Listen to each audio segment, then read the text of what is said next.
자, 여러분 안녕하세요. 자, 여러분 우리 이번 시간에는요 간평사 준비하는 수험생들을 위해서 마련했습니다.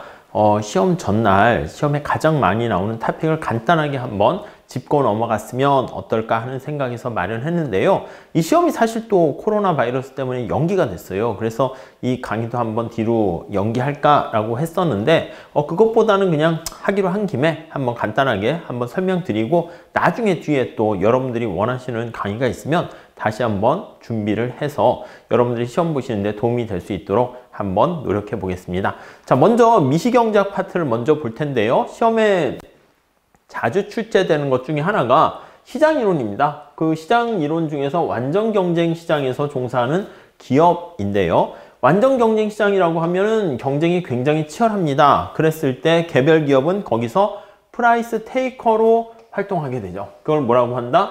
가격 수용자로서 행동한다. 이렇게 보시면 돼요.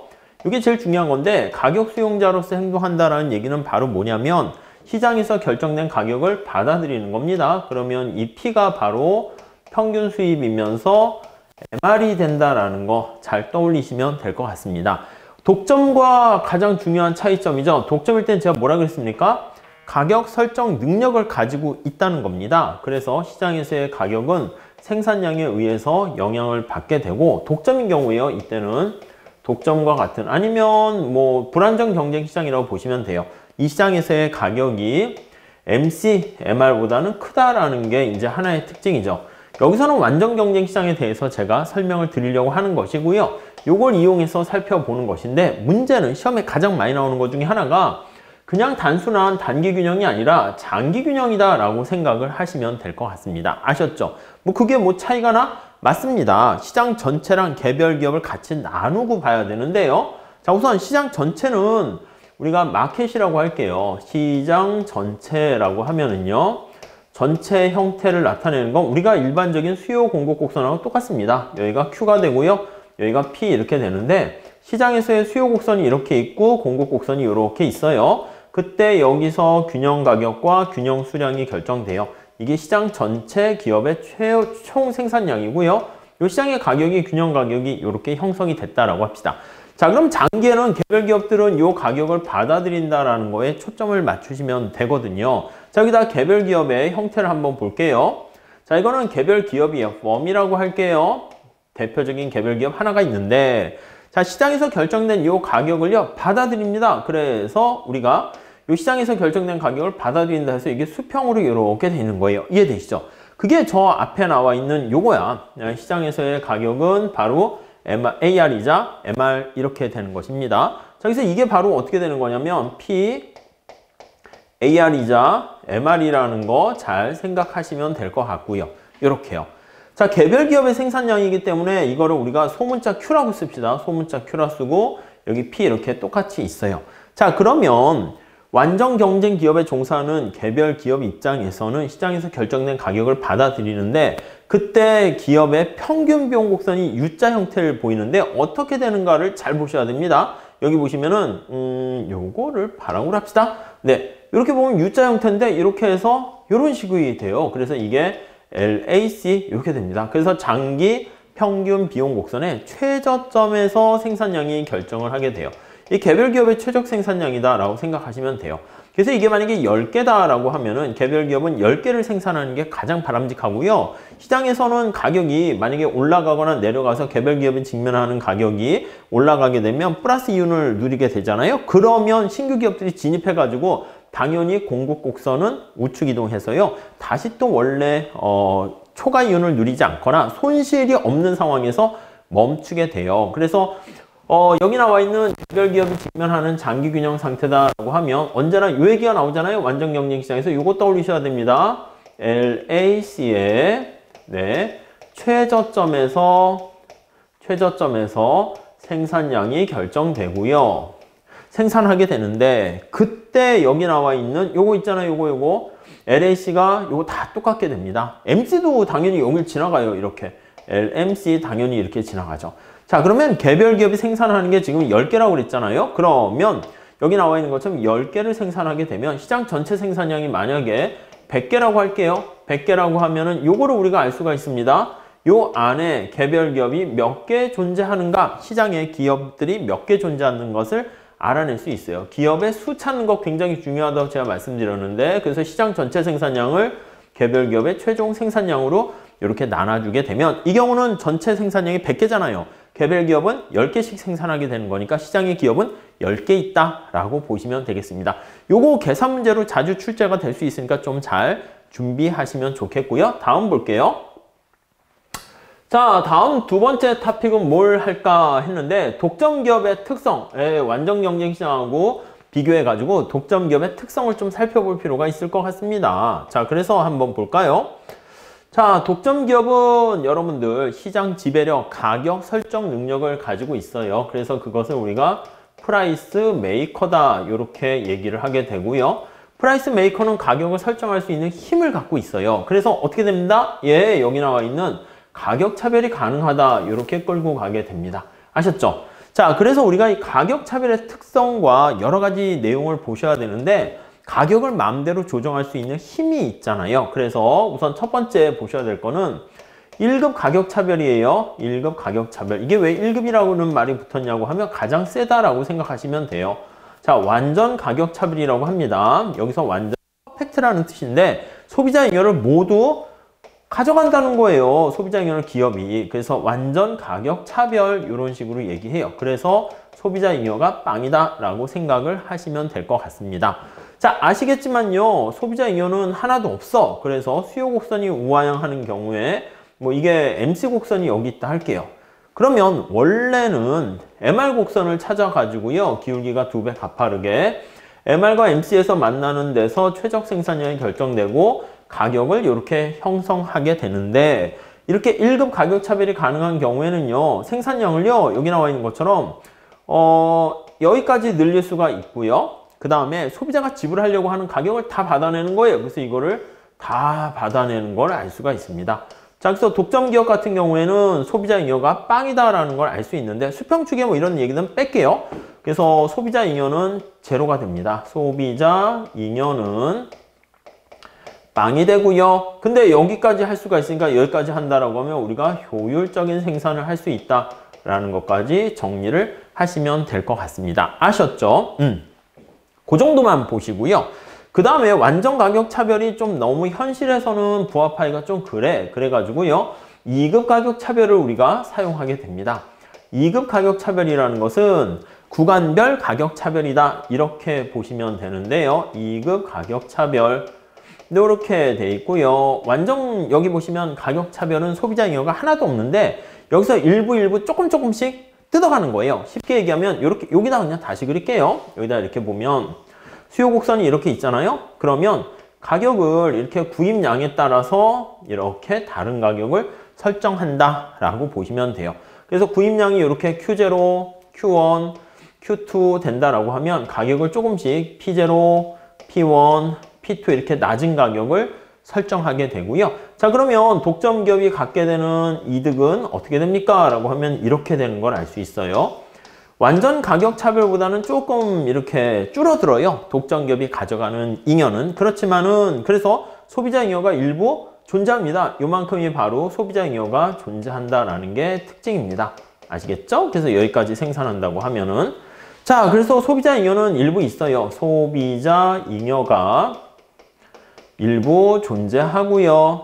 네, 요렇게. 그리고 구간별로 다른 가격을 설정한다 해서 구간별 가격 차별 이렇게 얘기를 하게 됩니다. 네, 이 정도 잘 보시면 좋을 것 같고요. 자, 그 다음에 3급 가격 차별이 좀 더 중요합니다. 아시겠지만요. 그래서 독점과 관련한 가격 차별할 때는 우리가 RO 공식까지 써가지고 우리가 가격이 어떻게 달라지는가를 보시고요. 또 세 번째는 3급 가격 차별은 맞습니다. 탄력성에 반비례해서 가격을 책정한다 라고 보시면 되겠어요. 그래서 이거 되게 중요한 거죠. 여기 보시면 역탄력성 법칙, 이걸 떠올리셔야 돼요. 역탄력성 법칙 이렇게요. 이해되시죠? 자, 요거 탄력성의 법칙 이거 할 때 또 멀티마켓 다시장 독점이라는 거 있잖아요. 그걸로도 우리가 활용을 할 수 있어요. 똑같은 얘기가 됩니다. 자, 시장이 우리가 이렇게 얘기했어요. 뭐 현대자동차를 할까요? 현대자동차가 물건을 만든다라고 할게요. 그러면 공장이 이제 여기서 MC 해가지고 물건을 만듭니다. 그럼 현대자동차한테 이 자동차 생산을 한 다음에 두 개 시장에 나눠가지고 판매를 하게 됩니다. 국내 시장, 해외 시장 이렇게 해도 되겠고요. 그래서 A 시장이 있으면 MRA라고 그러고 MRB라고 할 수가 있는데요.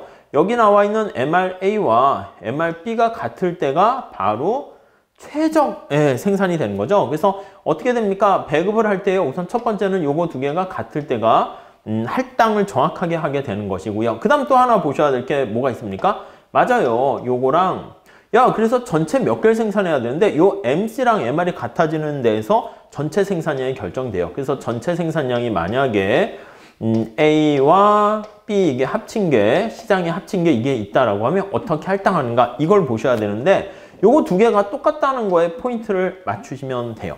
자, 여기 아로 공식이 도입돼서 역탄력성 법칙이 기억나셔야 됩니다. 자, 여기다 한번 써볼게요. MRA는 어떻게 되죠? 자, PA에다가 1 탄력성분의 1 요거 떠올라야 되고요. 마찬가지입니다. MRB는 자, 요거 PA에다가 PB라고 해야죠. 죄송합니다. B에다가 1 탄력성분의 1 이렇게 되는 거예요. 자, 그러면 우리가 앞에서 살펴본 것처럼 요거 두 개가 같게 돼요. 요거 두 개가 같다라는 것을 활용을 할 수가 있습니다. 이렇게 활용을 할 수 있고 요거를 활용하시게 되면은 요거 두 개 같은 거 이해되시죠? 여기 나와 있는 거 제가 따로 보진 않을게요. 여기 나와 있는 것과 여기 나와 있는 게 같아집니다. 그래서 가격 탄력성이 작다는 것은 힘이 그만큼 약하다는 것이고 힘이 약한 사람들, 뭐 국내 고객이 힘이 약하면 국내 고객을 호갱이라고 생각해가지고 높은 가격을 설정하는 게 역탄력성 법칙이에요. 그래서 만약에 A 시장에서의 가격 탄력성이 B 시장보다 더 낮다라고 하면 가격은 A 시장에서 B 시장보다 더 높은 가격을 부과한다. 이런 원리 계산 문제 나올 수 있으니까 간평사 시험에서는 자주 나오니까 잘 준비하셨으면 좋겠습니다. 아셨죠? 다음에 볼게요. 자, 다음에는 게임이론 관련해서 우리가 설명을 드려볼까 합니다. 게임이론에서는 여기 내슈균형이 있는데 내슈균형이라는 것은 뭐죠? 맞습니다. 상대방의 전략이 뭐라고 주어졌다는 가정하에서 자신의 최선의 전략을 찾아내는다 라고 생각하시면 될 것 같고요. 더미넌트라는 우월 전략 균형이다 라고 하면 이거는 상대를 신경 안 써요. 상대방의 어떤 전략을 신경 안 씁니다. 신경 안 써. 이렇게 보시면 되겠어요. 자, 그래서 우선 내슈균형 찾는 게 시험 문제 제일 많이 나오고요. 그 다음 우월 전략 균형이 존재하는가? 그렇게 같이 비교를 하는 걸 잘 체크하시면 좋겠습니다. 자, 이 내슈균형이 우월 전략 균형인가? 그거 관계는 어떻게 되죠?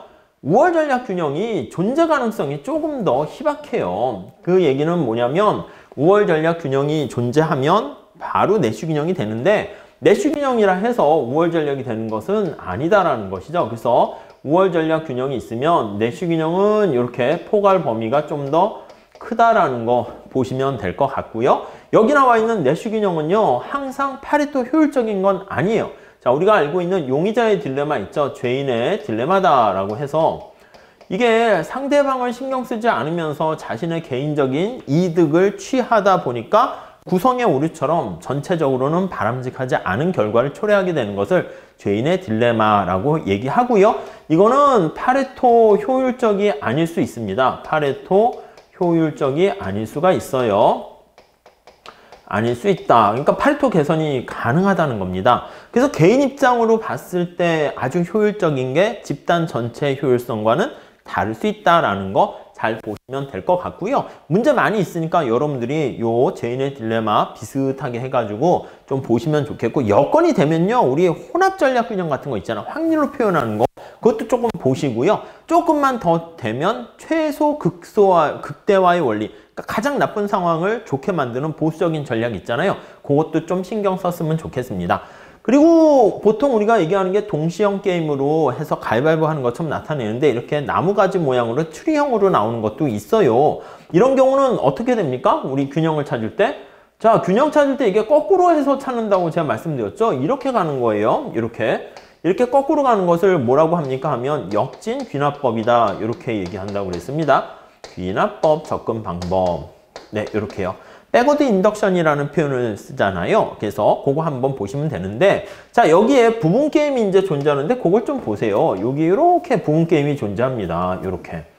자, 그럼 여러분들 생각해 보세요. B라는 애가 요 A가 이제 진입할까 말까야. 진입을 하면 B는 여기 있을 거예요. 그럼 B라는 애가 H를 선택하게 되면 뒤에 게 B의 보수예요. 5가 되고 L을 선택하면 빵이 돼. 어떤 걸 선택하는 게 나아요? 당연히 5를 선택하는 게 낫죠. 그러면은 요 길을 간다고. 이 길을 가고 이 길은 X 안 가고요. 또 다른 서브 게임이 있어요. 여기에 있는 이게 또 서브 게임이 하나 있습니다.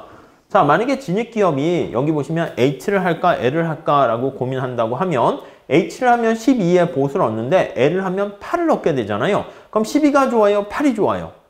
아니, 당연히 8보다 12가 낫지. 그러니까 이 길을 가고 여기는 안 갑니다. 자, 그러면 또 하나의 서브 게임 있어. 왜냐면 A는 1, 2 가면 이게 되고 1, 2 가면 이게 되니까 A 입장에선 진입할까 말까 고민하는데 진입을 하면 마이너스 2고요.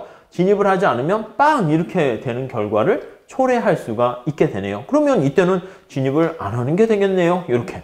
그쵸? 그래서 이렇게 되는 경우에 보통 이걸 마이너스 2를 안 하고 이제 2로 이렇게 해요. 우리 보통 교과서는 그런데 저는 이렇게 했어요. 만약에 이거 2로 하면 어떻게 됩니까? 2로 하게 되면 이쪽 길을 안 가고 당연히 이쪽으로 가게 되는 거죠. 그래서 아무튼 여러분들이 각각의 이렇게 거꾸로 이렇게 가는 경우에 어떻게 되는가? 이게 역진기납법 순차적 게임이라 합니다. 순서가 있는 거예요.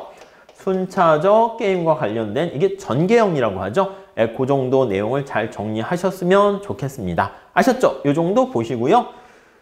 자, 그 다음에 이제 또 다음 토픽으로 중시 여겨야 될 게 뭐가 있습니까? 라고 하면 여가소득 모형이다 라고 생각을 하시면 좋겠습니다. 여러분들 이거 기본적으로 할 때는 임금이 올라갔을 때 어떤 선택하니 요거 떠올리시면 돼요. 첫 번째, 임금이 올라가면요. 여러분 대체효과랑 소득효과가 생기는데 대체효과랑 소득효과 중에서 어느 게 좀 더 여러분들 생각할 때는 상식에 통하는 효과라고 그랬습니까? 대체효과죠. 대체효과. 그러니까 대체효과는 어떻게 됩니까? 라고 하면은요, 임금이 올라가면 여가의 기회비용, 임금이 바로 여가의 가격이라는 게 떠오르셔야 돼요. 여가의 가격이 비싸지는 거야. 그럼 당연히 여가의 가격이 비싸지니까 여가 레저라고 할게요. 여가의 소비량이 감소하고요. 여가 이렇게요. 그럼 노동 공급 이렇게 노동이라고 할게요. 노동의 공급은 증가한다. 이렇게 보시면 되겠습니다. 자, 다시요. 대체 효과가 우리 상식에 통하는 효과다라고 보시면 돼요. 그러니까 임금이 올라가면 노동 공급이 증가한다. 이렇게 보세요. 우리는 궁극적으로 노동 이렇게 얘기하니까요. 자, 그런데 또 다른 효과가 하나 있습니다. 또 다른 효과는 바로 소득 효과 이렇게 생각할 수 있는데 임금이 올라가게 되면 요 그림 떠올리셔야 돼요. 요 그림. 여기가 레저예요. 여가예요. 자, 이때 여기 보시면 소득이라고 할까요? 그럼 예산선이 이렇게 있는 찰나에 임금이 올라가면 예산선이 어떻게 변합니까? 예, 맞아요. 여가의 가격이니까 예산선이 이런 식으로 변해. 이렇게 변합니다. 자, 그럼 두 가지가 있어요. 하나는 첫 번째는 여가의 가격이 비싸졌구나. 수평축에 나와 있는 게 관심사가 여가인데 임금률이 올라가면 여가의 가격이 비싸지니까 기울기가 가파르게 변해요. 그래서 여가의 가격이 비싸졌다는 것을 우리가 알 수 있고요. 또 하나는 뭘 할 수 있죠? 맞아요. 실질 소득을 봐야 되는데 여기 나와 있는 것처럼 실질 소득이 어떻게 돼? 이게 증가했잖아요. 실질 소득은 예산선의 영역이라고 보시면 돼. 그래서요.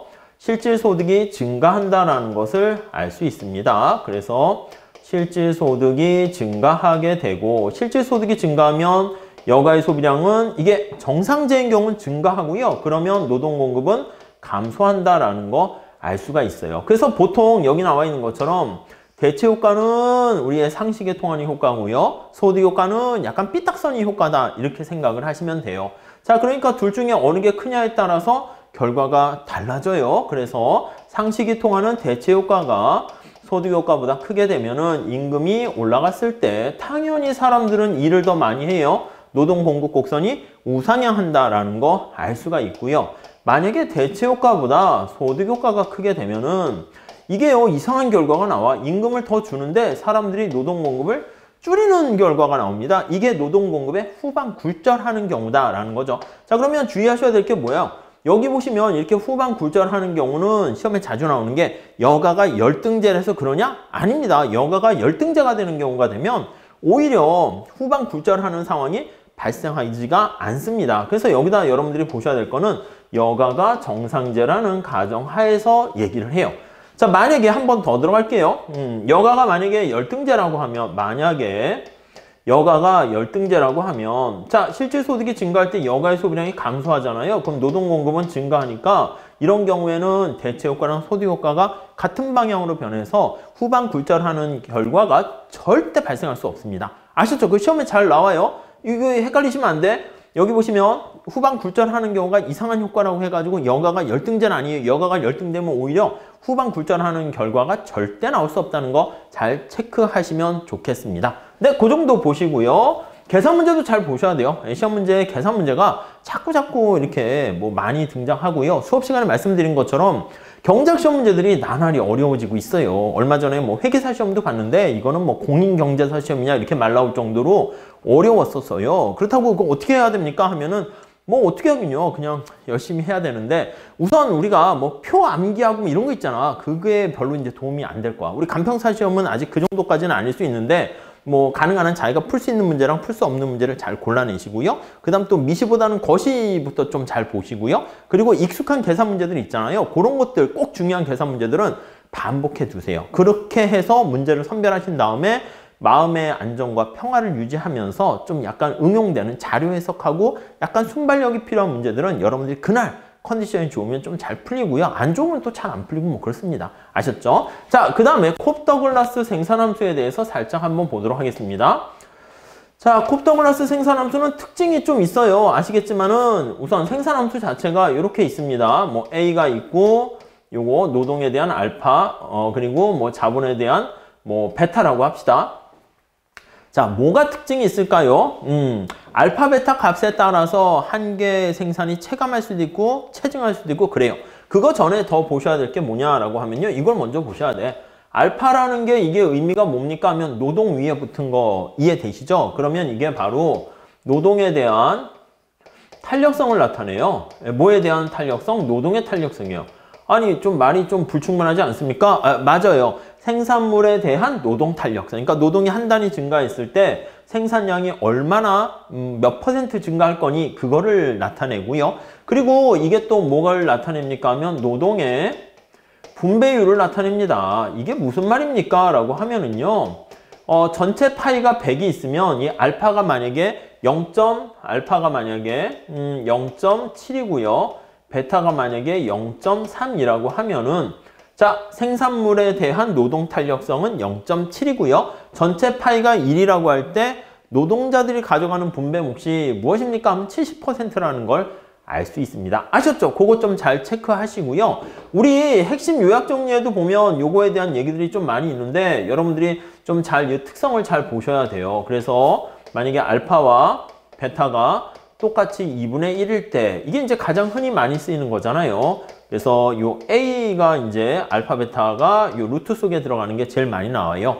자, 그러면 한 개 생산 어떻게 됩니까? 한 개 생산 여기가 L이고 Q다라고 하면 K에다가 2를 집어넣으세요. 그러면 얘가 이렇게 되니까 한 개 생산이 체감하는 형태가 될 것이고요. 자, 알파 베타가 만약에 1이다라고 하면 어떻게 될까요?